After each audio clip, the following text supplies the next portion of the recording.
In this lesson, we'll be going over all three of Newton's laws. Jumping right into it, Newton's first law states that an object at rest will stay at rest, and an object in motion will stay in motion with the same speed and in the same direction unless acted upon by an external force. Basically, what this means is, say that we have a box on a frictionless surface. If we leave the box and don't put any external forces on it, it'll stay still and it won't move.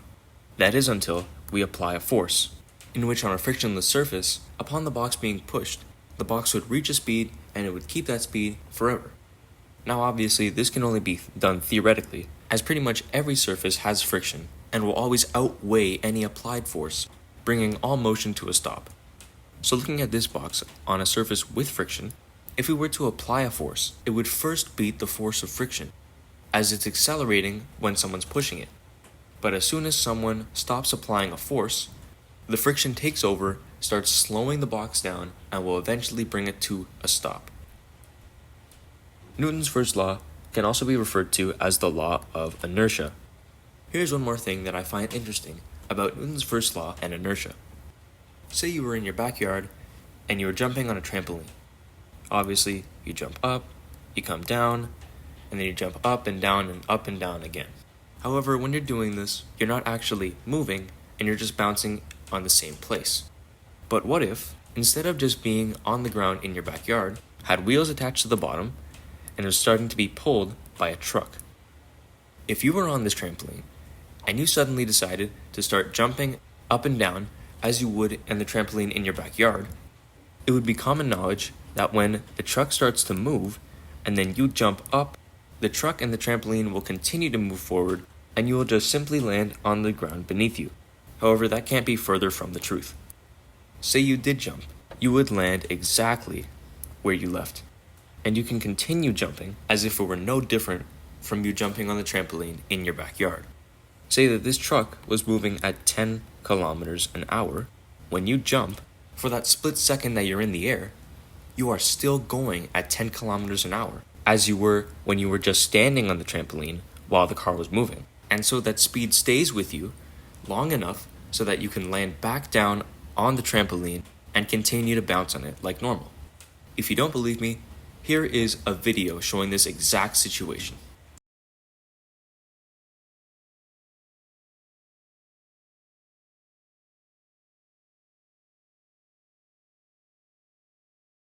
I find that to be pretty interesting, but now it's time to move on to Newton's second law. Newton's second law states that the acceleration of an object is directly proportional to the force applied to it and inversely proportional to its mass. Newton's second law is simply just this formula: F equals ma, force equals mass times acceleration. Here are some graphs and an example to help explain it further. Let's call this graph number 1. It shows the relationship between acceleration and force. Looking at it, it's quite simple. The more force applied, the higher the acceleration is going to be. So looking at this man pushing the box, of course, if he applies a high force to his push, the box will accelerate pretty quickly. I find this to be pretty logical, so let's move on to graph number 2, which shows the relationship between mass and acceleration. As you can see here, when there is a low mass, there is a higher acceleration. And when there is a higher mass, there is a lower acceleration. So say this box down here weighed only 5 kilograms. That's like 11 pounds. This would be easy to push the box, meaning that it would have a very high acceleration. But say instead, the box was 100 kilograms, which is about 220 pounds. That box would be a lot harder to push for anyone, and the acceleration would be very low because of this. Let's move on to some calculation questions involving Newton's second law. Example 1. A box is 7.5 kilograms, and it is being pushed along the floor with a force of 3.9 newtons in the southern direction. What is the acceleration of the box? In this question, we're looking for acceleration, and remembering from our formula, force equals mass times acceleration. All we have to do is rearrange so that we can find acceleration. If we divide mass on both sides, we find that acceleration simply equals force divided by the mass. Let's plug in the numbers. 3.9 newtons south divided by 7.5 kilograms. Our final acceleration will equal 0.52 newtons per kilogram, which is the same thing as meters per second squared in the southern direction, rounding to two significant digits.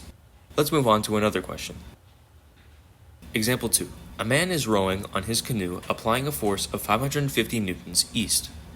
The friction from the water resists with a friction force of 120 newtons. If the man and the canoe weigh a total of 85 kilograms, what is the acceleration of the canoe? So remembering our formula from earlier, force equals mass times acceleration. Mass and acceleration equal the net force. Net meaning overall. And the way we can calculate net force is by taking the applied force and subtracting the force of friction. In this case, the applied force is 550 newtons, while the friction force is 120 newtons. Finding out what the net force would be, and plugging it into the formula along with the mass of 85 kilograms, we can find the acceleration. So let's do just that. F net equals 550 newtons minus 120 newtons. Our F net equals 430 newtons east. Remembering from last question, acceleration just equals the force divided by the mass. And so we will do 430 newtons east divided by 85 kilograms, making our final acceleration 5.1 meters per second squared in the eastern direction, rounding to two significant digits. Finally, let's move on to Newton's third law. Pretty simple. Newton's third law states that for every action, there's an equal and opposite reaction. And from a mathematical standpoint, it can be described in a formula as the force of A on B is equal to negative of the force of B on A. This seems a little complicated. It'll make more sense in the question that we do in a few minutes. It's mostly more important to understand Newton's third law from a theoretical standpoint. A good example of Newton's third law can be someone who's walking on the sidewalk, and of course, they're not floating around, but they're instead being held down by the force of gravity. Now see, gravity is very interesting. At least for the gravity on Earth, it seems as though that the gravity is strong enough so that we're not floating about. However, it's not strong enough to just push us and compress us down onto the surface of the Earth. According to Newton's third law, for every action, there is an equal and opposite reaction. So in this case, gravity is the action, while something called the normal force is the reaction. Anyways, moving on to a mathematical question regarding Newton's third law. An example I like to use is the pushing boxes example. The question says, two boxes are sitting next to each other on a frictionless surface. One box has a mass of 45 kilograms, and the other one weighs 75 kilograms. You then push the boxes with a force of 875 newtons to the right. What is the acceleration of the boxes? And what is the force of the second box on the first box? It always helps to draw a diagram of complicated questions like these. So our first box, let's label that as box A, and we know that it is 45 kilograms. While the second box, let's call that box B, weighs 75 kilograms, and it's on a frictionless surface being pushed with a force of 875 newtons to the right. We can start off by calculating the acceleration, and as we know, acceleration equals the force divided by the mass. So 875 newtons to the right divided by a total mass of 120 kilograms. Our acceleration comes out to be about 7.3 meters per second squared to the right. Now remembering our formula from earlier, the force of A on B equals negative of the force B on A, we can first calculate the force of box A on box B. So we're going to want to use the mass of box B, which is 75 kilograms, multiplied by the acceleration, which is 7.3 meters per second squared to the right. And so the force of box A on box B equals 550 newtons to the right, rounding to two significant digits.